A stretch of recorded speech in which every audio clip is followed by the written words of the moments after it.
बिल्लाहि मिनश्शैतानिर्रजीम बिस्मिल्लाहिर्रहमानिर्रहीम। मोहतरम नाज़रीन किराम, अस्सलामु अलैकुम व रहमतुल्लाहि व बरकातुहू। जुमे का दिन बड़ा मुबारक दिन है। इस दिन की फजीलत कुरान पाक में भी आई है और नबी रहमत सल्लल्लाहु अलैहि वसल्लम ने अपनी मुबारक ज़ुबान से इस दिन की फजीलत को बयान किया है। जुमेतुल मुबारक की फजीलत के बारे में ये बात आपको जहन नशीन कर लेनी चाहिए कि हफ्ते में जो 7 दिन होते हैं, उन 7 दिनों में से किसी दिन के नाम की सूरत कुरान पाक में मौजूद नहीं है सिवाय जुमेतुल मुबारक के। हम देखते हैं कि हफ्ते में जो दिन होते हैं, जैसे बार है, इतवार है, पीर है, मंगल है, बुध है, जुमेरात है, इस नाम की कोई भी सूरत कुरान पाक में मौजूद नहीं है। अलबत्ता जुमेतुल मुबारक के नाम से कुरान पाक में सूरत मौजूद है। सूरतुल जुमा 28वें पारे में है। तो इस चीज़ से भी इस दिन की अजमत और फजीलत का अंदाज़ा लगाया जा सकता है कि कुरान जैसी मुक़द्दस किताब में इस मुबारक दिन का जिक्र है। और अल्लाह तबारक व तआला ने इरशाद फरमाया है, औज़ु बिल्लाहि मिनश्शैतानिर्रजीम, बिस्मिल्लाहिर्रहमानिर्रहीम, या अय्युहल्लज़ीना आमनू इज़ा नूदिया लिस्सलाति मिन यौमिल जुमुअह फस्अऊ इला ज़िक्रिल्लाह। ईमान वालों, जब जुमे की नमाज के लिए आपको बुलाया जाए तो अपने कारोबार को तर्क करो। उसके बाद उलमा ने लिखा है कि जुमे की जब अजान हो उसके बाद तो कारोबार करना हराम है, क्योंकि यहाँ अम्र के सीगे से हुक्म दिया जा रहा है और अम्र वाजिब के हुक्म में होता है। यानी ज़रूरी है इसके बाद कारोबार को तर्क करना और मस्जिद की तरफ साई करना, कोशिश करना, मस्जिद में आना। हम देखते हैं हमारे कितने सारे भाई जो इस बात पर अमल करते हैं। इंतज़ार में हम रहते हैं, अपने घरों में अजान भी होती है, इमाम साहब खुतबा भी शुरू कर देते हैं और हम अपने घरों में बैठे रहते हैं। जो ही इमाम साहब अल्लाह अकबर करेंगे फिर दौड़कर मस्जिद में आते हैं और जो है नमाज में शरीक हो जाते हैं। रकातें भी छूट जाती हैं, ऐसे कोई एहतिमाम नहीं किया जाता है। उसके बाद सलाम फेरने की देर होती है, जो ही इमाम साहब ने कहा अस्सलामु अलैकुम व रहमतुल्लाह, ना दुआ मांगने की फुर्सत होती है, बस एकदम दौड़ना शुरू कर देते हैं।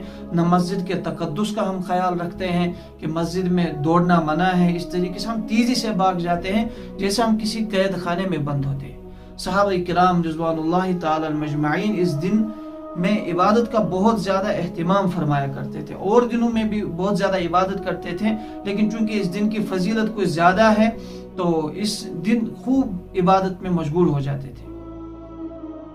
ये बात हम जानेंगे कि जुमे की नमाज सबसे पहले कहाँ पढ़ी गई। तो जहाँ तक किताबों में मिलता है, नबी रहमत सल्लल्लाहु अलैहि वसल्लम की हिजरत से पहले, यानी आप सल्लल्लाहु अलैहि वसल्लम की मक्का मुकर्रमा से मदीना तैयबा हिजरत फरमाने से पहले अभी सूरतुल जुमा नाजिल भी नहीं हुई थी। अंसार साहबे किराम रिज़वानुल्लाहि ताला अजमईन जो मदीना तैयबा में रहते थे, उन्होंने देखा कि यहूदियों की इबादत का एक दिन मुतय्यन है, शनिचर का दिन। उस दिन वो सारे जमा होकर इबादत करते हैं। नसारा का भी इबादत का दिन मुतय्यन है कि वो इतवार के दिन जमा होकर इबादत करते हैं। तो उनके दिल में भी ख्वाहिश आई कि हमारा भी कोई दिन मुतय्यन हो जिस दिन हम सब एक जगह जमा होकर हम इबादत करें। तो सब मिलकर हजरत अबू उमामा रजी अल्लाह अन्हु के यहाँ तशरीफ ले गए। वहाँ हजरत असद बिन जुरारा रजी अल्लाह ने 2 रकात नमाज पढ़ाई। तो चूंकि सारे मुसलमान यहाँ जमा हो गए थे, तमाम साहबे किराम रिज़वानुल्लाहि ताला अजमईन यहाँ जमा हो गए थे, तो अपने इज्तिमा की बुनियाद पर इन्होंने इसका नाम यौमुल जुमा रखा। ठीक है, इससे पहले जुमे के दिन को यौमुल उरूबा कहा जाता था। नबी रहमत सल्लल्लाहु अलैहि वसल्लम ने जब मक्का मुकर्रमा से मदीना तैयबा की तरफ हिजरत फरमाई, तो जब आप मदीना तैयबा के करीब पहुंचे तो वहां बनु अम्र बिन औफ की बस्ती में आपने चंद दिन कायम किया। चंद दिन कायम करने के बाद रुखसती से एक दिन पहले जुमेरात के दिन प्यारे आका सल्लल्लाहु अलैहि वसल्लम ने यहाँ एक मस्जिद की बुनियाद रखी जिसका नाम है मस्जिद कुबा। आज भी मौजूद है, लोग वहाँ नमाजें पढ़ते हैं। अल्हम्दुलिल्लाह मैंने खुद उसकी जियारत की है और ये पहली मस्जिद है इस्लामी तारीख में जिसकी बुनियाद तकवे पर रखी गई। इसका जिक्र कुरान पाक में भी है। औज़ु बिल्लाहि मिनश्शैतानिर्रजीम, बिस्मिल्लाहिर्रहमानिर्रहीम, लमस्जिदुन उस्सिसा अला तक़वा मिन अव्वलि यौमिन अहक़्क़ु अन तक़ूम फ़ीह। यहाँ से आप सल्लल्लाहु अलैहि वसल्लम जुमेतुल मुबारक की सुबह को निकले हैं, मदीना तैयबा की तरफ आप रवाना हुए। रास्ते में जब जुमा की नमाज का वक्त हो गया तो आप उस वक्त बनु सालिम बिन औफ की बस्ती में पहुंचे थे, उसके बीचों बीच। تو نبی رحمت صلی اللہ علیہ وسلم نے اس مقام پر جمعہ کی نماز ادا کروائی جہاں آج مسجد جمعہ بنی ہوئی ہے، لوگ اس کی زیارت بھی کرتے ہیں، الحمدللہ آج بھی وہ موجود ہیں۔ تو یہ آپ صلی اللہ علیہ وسلم نے پہلا جمعہ پڑھا۔ آپ صلی اللہ علیہ وسلم نے صحابہ کرام سے فرمایا کہ میرے صحابہ، جمعہ کا دن تمام دنوں کا سردار ہے، اور ایک جگہ فرمایا کہ یہ تمام دنوں کی عید ہے، اور ایک جگہ فرمایا کہ عید الفطر اور عید الاضحیٰ سے زیادہ مرتبے والا دن جو ہے جمعہ کا دن ہے۔ اب سوال یہ ہوتا ہے کہ اس دن کی اتنی فضیلت کیوں ہے، اس میں کیا خاص بات ہے؟ اس کی مختلف باتیں علماء کرام نے لکھی ہے، چند ایک میں عرض کر دیتا ہوں۔ یہ کہ اس دن حضرت آدم علیہ السلام کو اللہ تبارک و تعالیٰ نے پیدا فرمایا، جو کہ تمام انسانوں کے جد ہے، اور اسی دن ان کو دنیا پر اتارا، اور جمعے ہی کے دن ان کو موت بھی آئی۔ اور یہ کہ اس دن ایک گھڑی ایسی ہوتی ہے، ایک وقت ایسا ہوتا ہے جس میں بندہ جو بھی دعا اللہ تبارک و تعالیٰ سے مانگے، اللہ تعالیٰ اس کو ضرور دیتے۔ وہ کون سا وقت ہے، وہ کون سی گھڑی ہے، اس کے بارے میں تو ہمیں نہیں پتا، اللہ ہی تعالیٰ بہتر جانتے ہیں۔ اس لیے علماء فرماتے ہیں کہ اس پورے دن خاص دعاؤں کا اہتمام کرنا چاہیے، خوب مانگو اللہ تعالیٰ سے۔ بعض علماء نے کچھ تعین بھی کی ہے، لیکن اللہ بہتر جانتے ہیں کون سا وقت ہے۔ بعض فرماتے ہیں کہ امام صاحب جب خطبہ شروع کرتے ہیں تو وہ وقت شروع ہوتا ہے۔ بعض فرماتے ہیں کہ خطبے کے درمیان، دو خطبوں کے درمیان کا جو وقفہ ہوتا ہے وہ اس فضیلت کا وقت ہے، وہ گھڑی ہے جس میں اللہ تعالیٰ سے جو مانگا جائے وہ ضرور عطا کرتے ہیں اللہ تعالیٰ۔ بعض فرماتے ہیں کہ عصر کے بعد کوئی وقت ہے۔ بہرحال اللہ تعالیٰ بہتر جانتے ہیں، ہمیں چاہیے کہ ہم اس پورے دن خاص طور پر دعاؤں کا اہتمام کریں، خصوصی طور پر اپنے لیے، پوری امت مسلمہ کے لیے، اپنے اعزہ اور اقربا کے لیے۔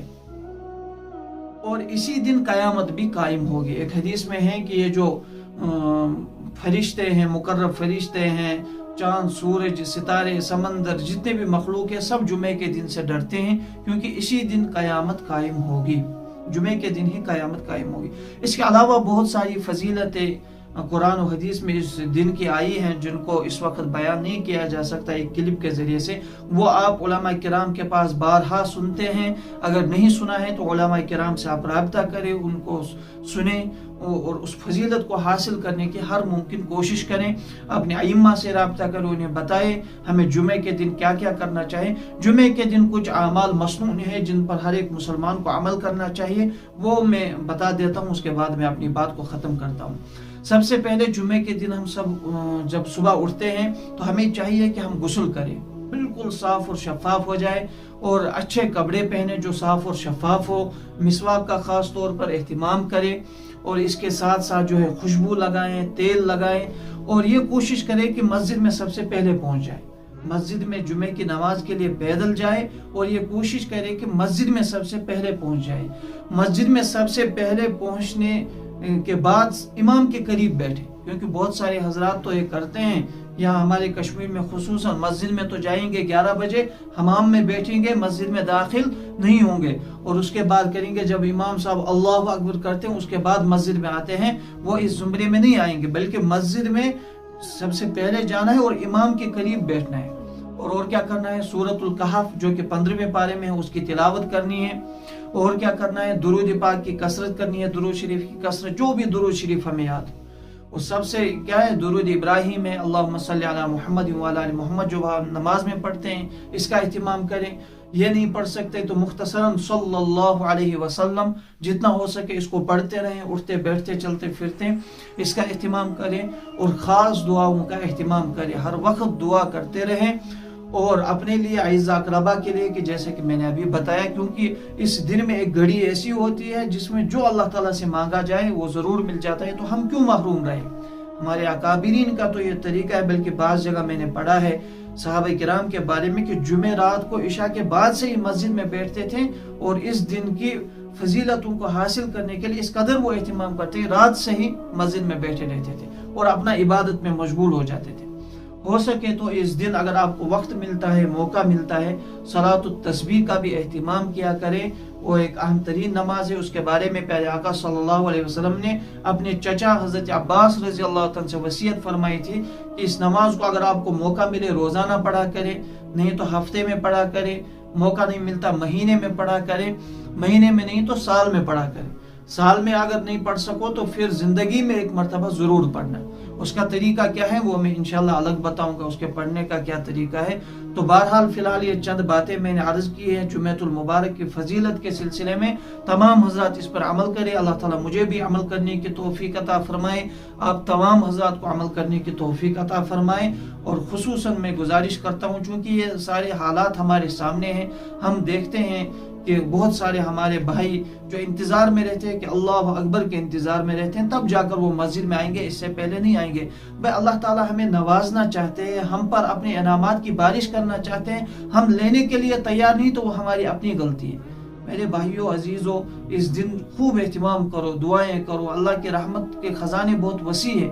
आओ अल्लाह के घर में मांगो अल्लाह से, और उसकी रहमतों के मुस्तहिक बन जाओ। व आखिरु दावाना अनिल हम्दुलिल्लाहि रब्बिल आलमीन। अस्सलामु अलैकुम व रहमतुल्लाहि व बरकातुहू।